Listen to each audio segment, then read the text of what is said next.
Hey guys, and welcome. Welcome to the season 4 premiere of the Wednesdays with Watson podcast. I am so excited to be back behind the mic as we have been off for a couple of weeks. And boy, do we have something for you this season. What do we have for you this season, and why am I doing it? One of the most listened to series on the Wednesdays with Watson podcast came in season 1, PTSD, Jesus and Me. I did a series in that first season, really my 13th, 14th, and 15th episodes, respectively, on forgiving trauma makers. And it was a powerful episode, and it was one that I just sat down at the computer and typed and then recorded it. And I want to let you listen to that today. But before I do that, I want to talk a little bit about why. Why am I doing an entire season on forgiving trauma makers? Certainly, the listenership of those 3 episodes was an impetus for me to think and to pray about doing an entire season on forgiving trauma makers. But for those of you that have been around for just a hot minute, this podcast started because I had a need. I had a need to process trauma, process my PTSD. Pandemic happened, and suddenly I had some time, and the Wednesdays with Watson podcast was born.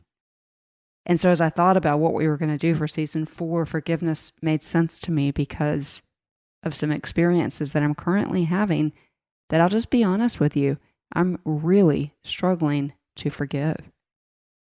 And I don't understand it, actually. And so as we are on this journey together, and hopefully you guys will glean some things from some interviews that we're going to bring you, doctors who's going to talk about this science of forgiveness, and possibly my own pastor will bring up the rear on talking to us about forgiveness. We will use the Enneagram again like we did last season, and we will investigate how each of us are made and why forgiveness might look different for each of us. Why my journey to forgiveness may be different than your journey to forgiveness. But here's the thing I know, and here's the reason why I'm sitting behind this microphone in October of 2022 on a Friday night. Here's the thing I know, and here will be our central scripture for this entire season. Ephesians 4:32 says this: "Be ye kind one to another, compassionate, tender-hearted, forgiving one another, even as Jesus has forgiven you." I hate to tell you guys this, because there are many of you out there like me who have been hurt over and over and over again. But Ephesians 4:32 is simply not a suggestion. It is a commandment. It doesn't say, unless you've had certain level of trauma, forgive one another even as Christ has forgiven you. It doesn't give us an out at all. It is a commandment. And it is a commandment modeled to us by the star of the story, who gave his life, who gave this ultimate sacrifice that cost him everything, including separation from his own Father, so that we might have the ability to forgive. Because you see, the real bonus shot from Jesus dying on the cross is that we get to live on this earth with grace and mercy, and then we get to go to be with him for eternity. He paid that price to forgive our debts because we could not do it on our own. I'm reminded of the parable of the debtor. And for those of you who aren't familiar, this is found in the Gospels, and it's basically a parable is a heavenly story with an earthly meaning, and Jesus tells a story about 2 different men. One of them is in jail because, let's say, he is in debt to somebody for $1. Another man is in jail because he is in debt for, let's call it, $10,000. And in that culture, being in debt was punishable by death. And so if someone forgave you of those debts, that was a humongous thing. It would be as if somebody said to you right now, if you were in post-pandemic credit card debt, all of your debt has been taken care of for you. That's what Jesus did for us. But in this parable, Jesus is telling us a different story. So he tells a story of the two debtors. And he tells a story about how both of them had been freed of their debt and to go live their lives. And live their lives they did, except for when it came time for them to forgive people who owed them money. The man who had been forgiven of the $10,000 debt withheld forgiveness from the man who owed him money. He withheld the very thing that was extended to him. The man with $1 debt forgave. And so it stands to reason that there is no forgiveness scale. We have to forgive because we have been forgiven. And I am not here to say that that is easy. But if we have the ability to forgive, it is because we ourselves have been forgiven by the star of the story. And so today what we're going to do is I'm going to replay that episode because my journey to forgiveness with John and my mom, and this is Domestic Violence Awareness Month, and so I scheduled this episode to air here in October because the story that you're going to hear here in a few minutes talks about my journey of forgiving my husband of 12 years who abused me and my mom who abandoned me, and I ended up in a children's home. So as I thought about the season premiere, I couldn't think of a better way to tell you about that journey than what I had already done. And so we're going to play that. And then after that, I'm going to pop back on here and we're going to talk about what the rest of the season looks like and how we can each admonish each other to forgiveness.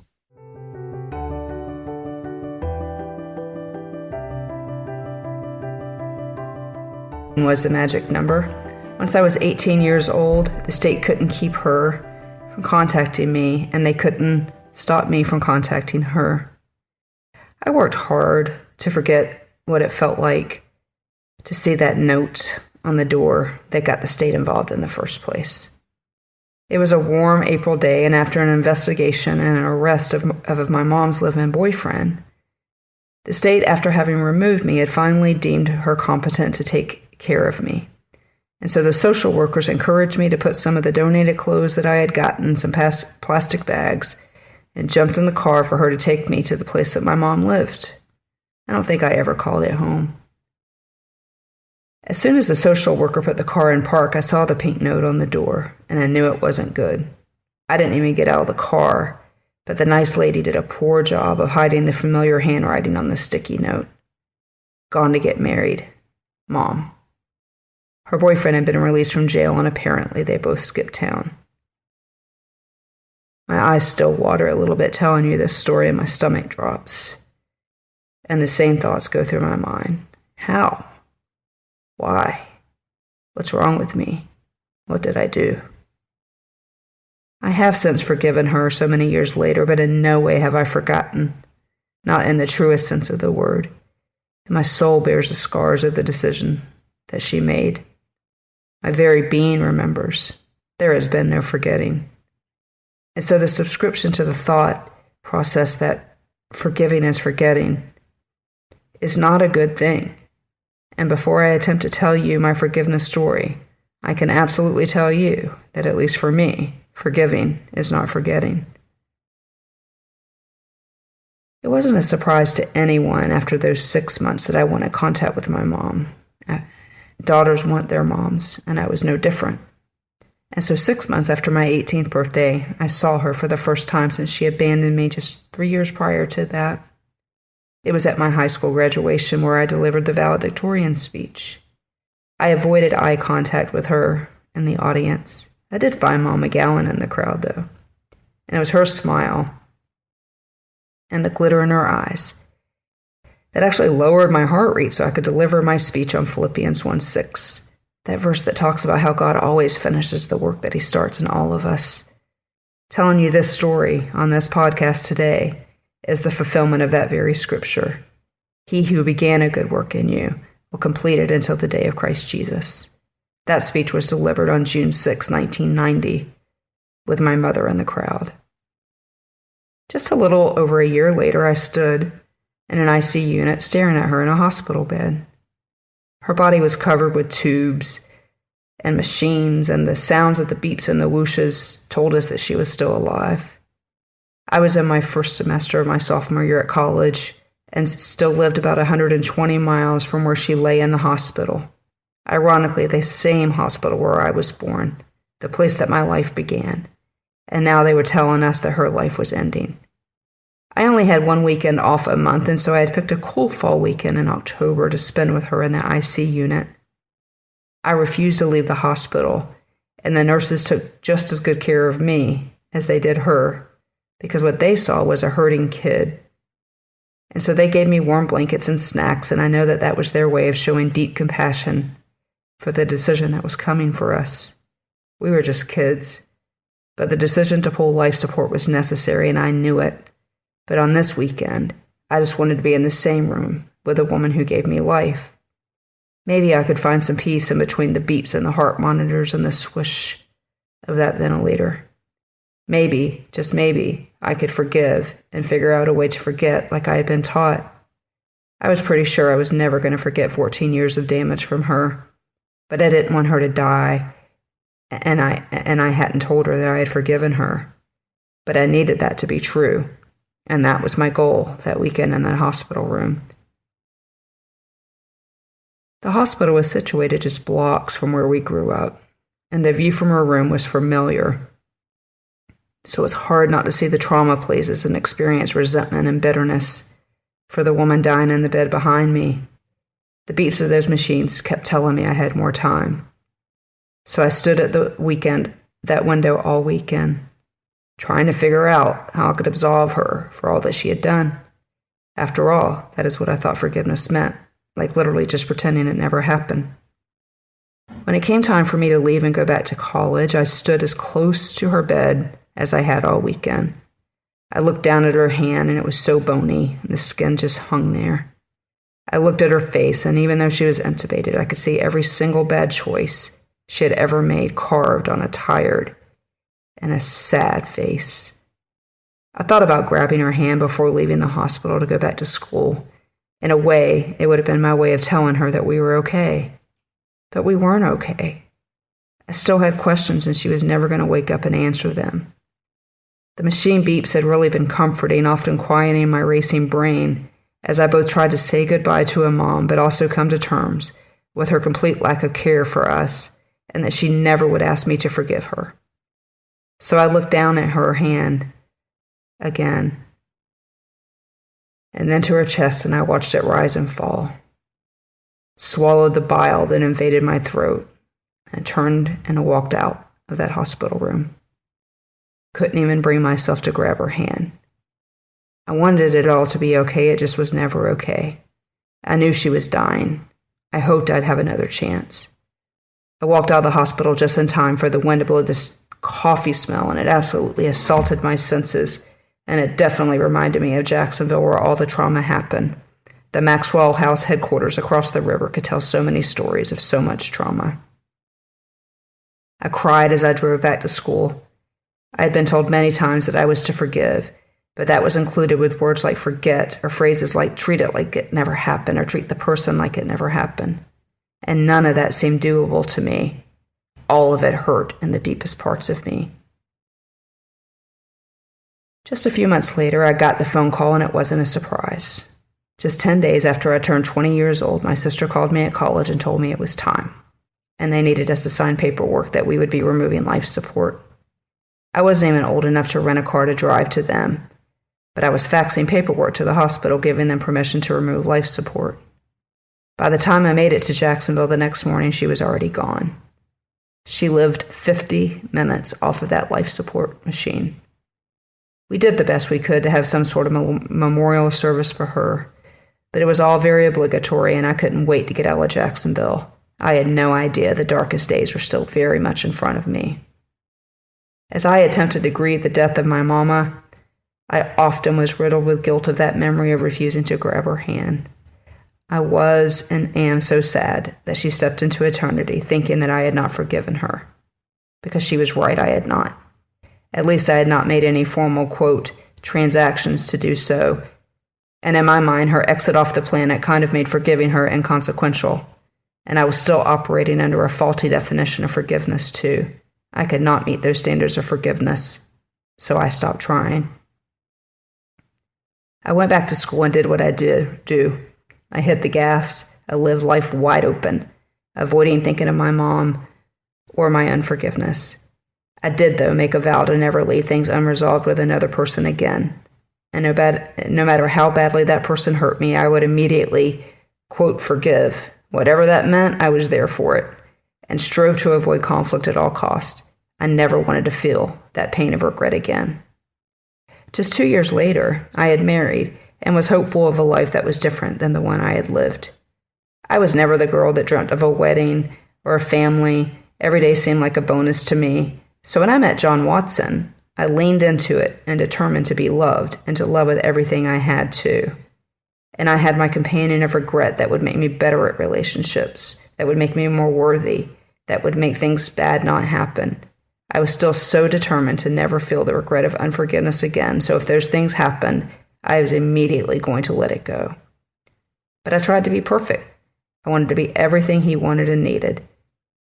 He had demonstrated verbal abuse long before the first physical hit.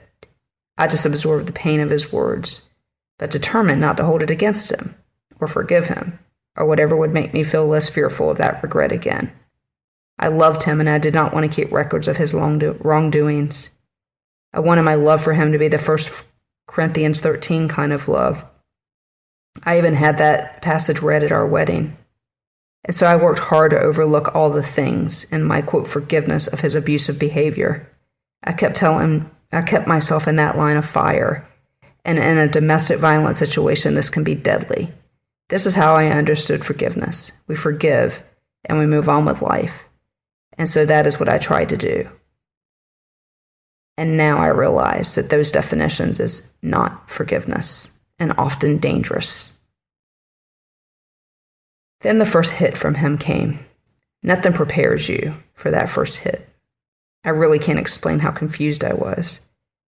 It didn't stop after the first hit on that first day. It only ended after he locked me out of the house after dragging me to the door.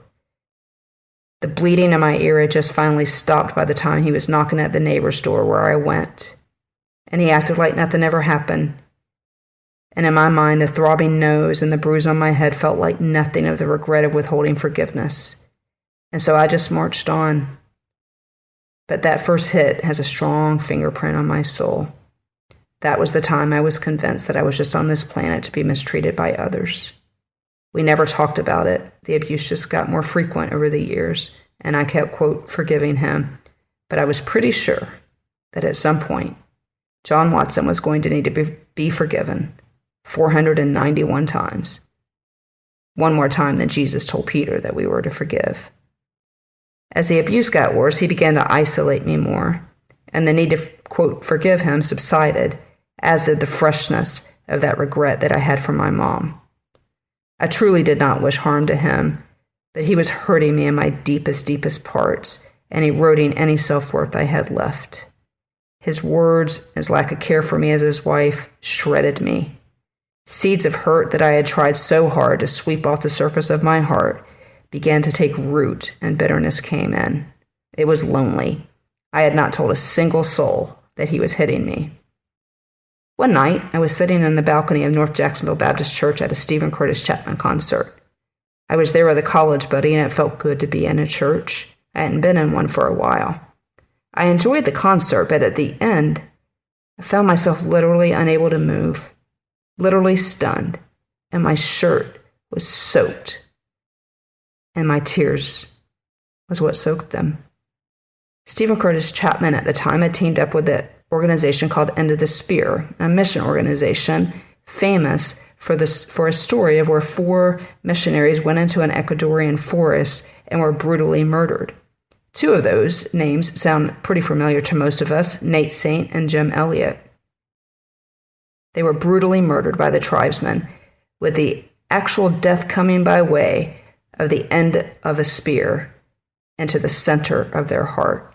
I had heard this story before and maybe had even read a book by Elizabeth Elliot, but I was not prepared for what Stephen Curtis Chapman had for us that night. As it turns out, Rachel Saint, Nate Saint's sister, went back to the village. Shortly thereafter, her nephew Steve Saint joined her, and together they were part of a team that finally introduced successfully the gospel to that tribe. I was stunned by the act of forgiveness and the compassion that that family, the family of Nate Saint, demonstrated to that Ecuadorian tribe. I was pretty sure they hadn't forgotten, nor could they pretend that the murders never happened. But they clearly made some sort of transaction with God that equated love. And that love reached that tribe for Jesus. As I was processing that and ignoring the rolly tears, I begged God to help me forgive my mama and the monster that was waiting for me at home. But then Stephen Curtis Chapman was not done with us yet. He then said, and I would like to introduce you to Chief Mincay. He is the chief that killed Nate Saint. The man, short in stature, shuffled out to the stage with a taller man, his interpreter, I thought. When Steve Saint began to translate Chief Mincay's story of his father's murder, I violently heaved with emotion. I was simply overtaken by compassion of the man translating the murderer's story. As of that date, Steve Saint was still living among the tribe, still living in close community with Chief Mincay, who he calls grandfather, building aircrafts and flying in supplies for them. The tribe that took his father out of his life when he was just 8 years old was still very much a part of his life, and he loved them deeply. My friend sat quietly beside me, and the entire church was silent, as all of us, I imagine, tried to imagine this kind of forgiveness. It was heavy in the room, you could feel it. There's that lyric again from Quiet Uptown. Forgiveness. Can you imagine? I thought. Surely, if they can forgive people that murdered their families, I can forgive Mom and John. That was the night I started these transactions that I call forgiveness. But that's what they were, transactions. It also was an evaluation of the meaning of forgiveness, sending me to the scriptures. It was also an evaluation of what I needed to heal before I was even capable of making such transactions.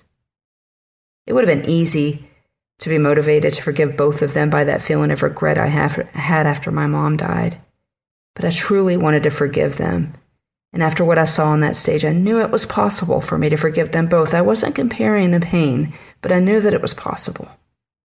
I'd be lying if I told you that somewhere deep inside that my core motivation, when I chose to pursuing forgiving John, was that our marriage would be restored, that he would get help, and that the years of pain would at some point be a distant memory, one that both of us could use to help other people.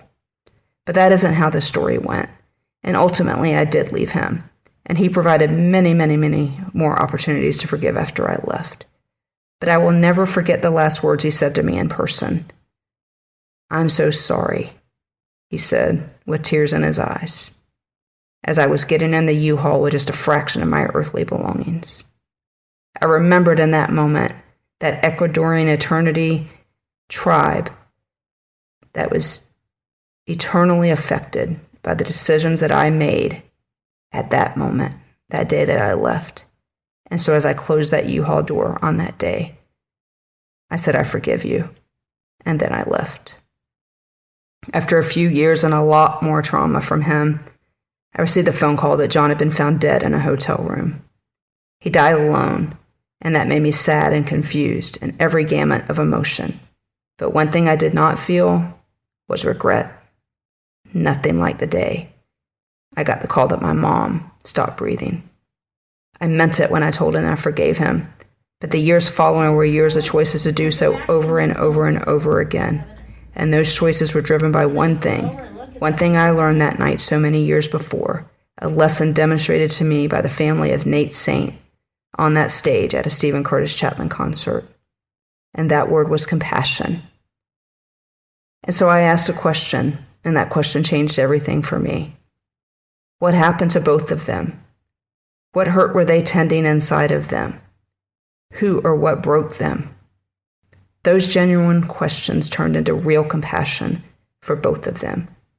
I will never know the answers to the questions, even though I hope one day to get them, at least from John or from family members, but the answers are not to come. I often tell people that I make transactions to forgive both of them because for me, it was never a one-time deal.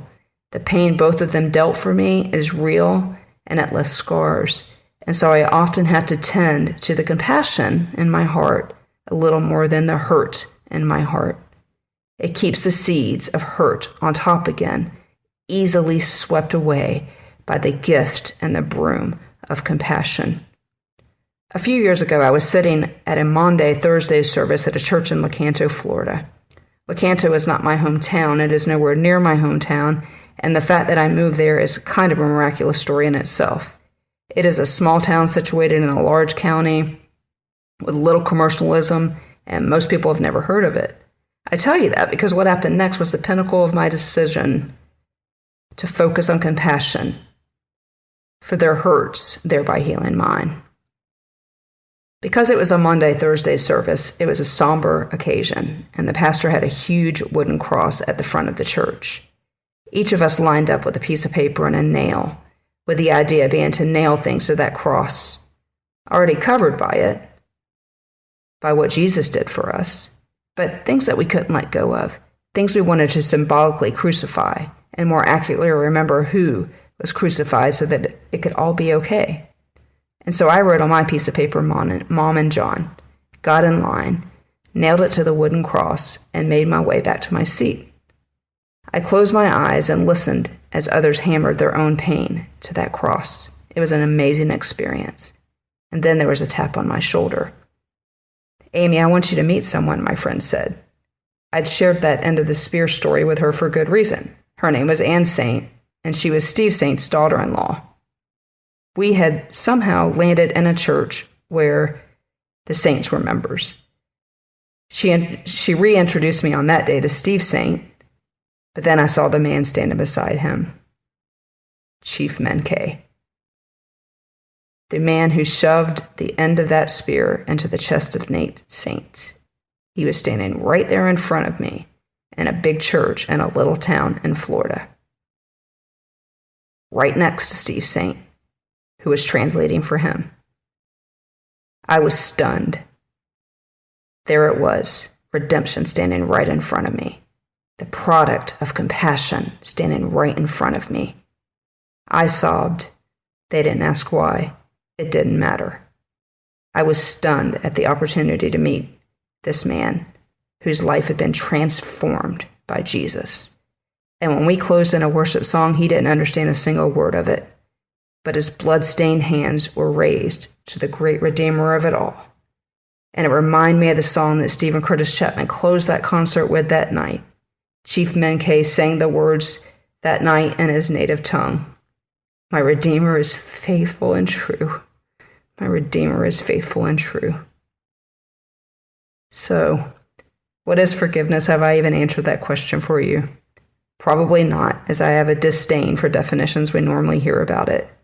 And we certainly are wrong when we tell people it is a one-time decision, that it means that you will forget, or that you should not remove yourself from a toxic situation. Most people aren't going to like how I'm able to forgive because it doesn't seem fair. Why should we have compassion on those that hurt us?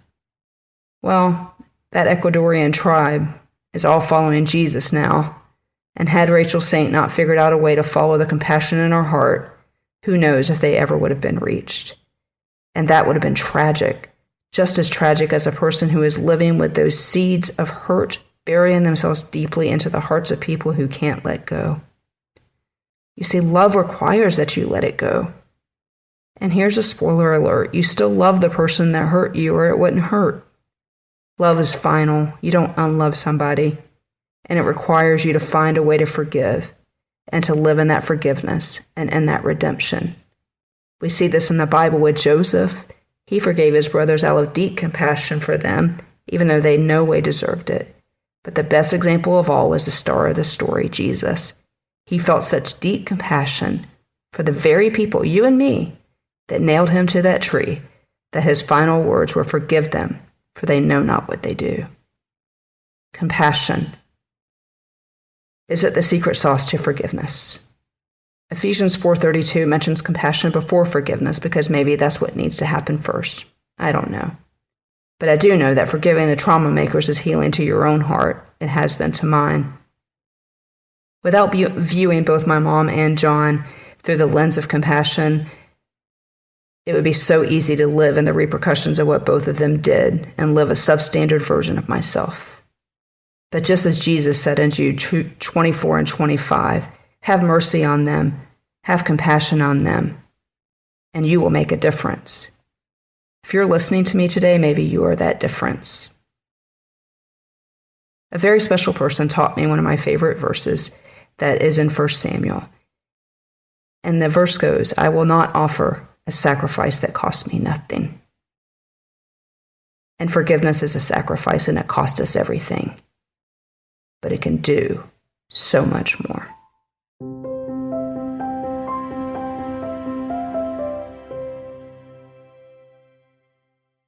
Compassion. What if we consider compassion, guys? If you've been around the Wednesdays with Watson podcast at all, you know that we have 3 C's for this podcast. I'm a writer, so I'm going to always want an alliteration. But we talk about community on this podcast. We talk about trauma-informed counseling on this podcast. We talk about the importance of church on this podcast. And for season 4, I'd like to add 2 more, compassion being one of them. When you think about the people that have hurt you, can you for just a minute wonder what hurt them? Can you find it in your wounded heart at all to have compassion on people who hurt us? If you can't find that compassion for somebody else, that's okay. Can you find it for yourself? And in finding that compassion, let's add another C. Can you be curious and ask questions about why you struggle to forgive? Can you be curious and get on your knees and get before the Lord and ask Him to help you? Is that something that you can do? Because you see, I recorded that episode almost 2 years ago from the day that you're hearing this. And those were early in the days of the pandemic, and they were part of a time period where I did not value myself. Because see, what the pandemic did for many of us is it showed us that we absolutely have no control. And so everything that I had, everything that I valued myself with, my work, was taken from me. And so on that April morning in 2020, when I started this podcast, I didn't understand how valuable I am. You fast forward 2 years later, and people listening on 6 continents, and thousands and thousands and thousands and thousands of downloads later, here I am, continuing to heal. But again, hurt because I live on this planet, and we're going to get hurt if you live on this planet, and confused because I'm having a hard time forgiving. And that is because I'm finally realizing what I tell you guys on every episode is that I am seen, I am known, I am heard, I am loved, I am valued. And so when somebody hurt me deeply, suddenly I understood what everybody said when they said, I don't know how to forgive. I have had the dark thoughts and the wanting to return ill for ill, but I don't want to be like the parable of the debtor. I want to extend the forgiveness that's been extended to me. And so for right now, every day, I'm just asking the Lord to forgive the unforgiveness in my heart and asking Him to show me a way to forgiveness. Because you see, He is the only one who can do that. And so as Phil Baker's song plays us out of the podcast, I do hope that you will consider today, what is it that you need to forgive? What is stopping you from doing that? Can you find your way to forgiving somebody? Will you join us for this season as we talk to so many people and their journeys to forgiveness? We're going to talk about what forgiveness is not. We're going to talk about how it's different from reconciliation. Because, guys, we want to be marked by Jesus. And as you listen to Phil's words playing us out, remember that He pulled us out from the deads. He saved us from certain death, showing Himself faithful to us over and over. So let our lives glorify You. Walk beside us, Jesus. We want to be marked by You. Let our lives be marked by You. We will see you guys here in 2 weeks as we continue this season on forgiving trauma makers. Until then, you know what I'm going to say. You are seen, you are known, you are heard, you are loved, and may you be marked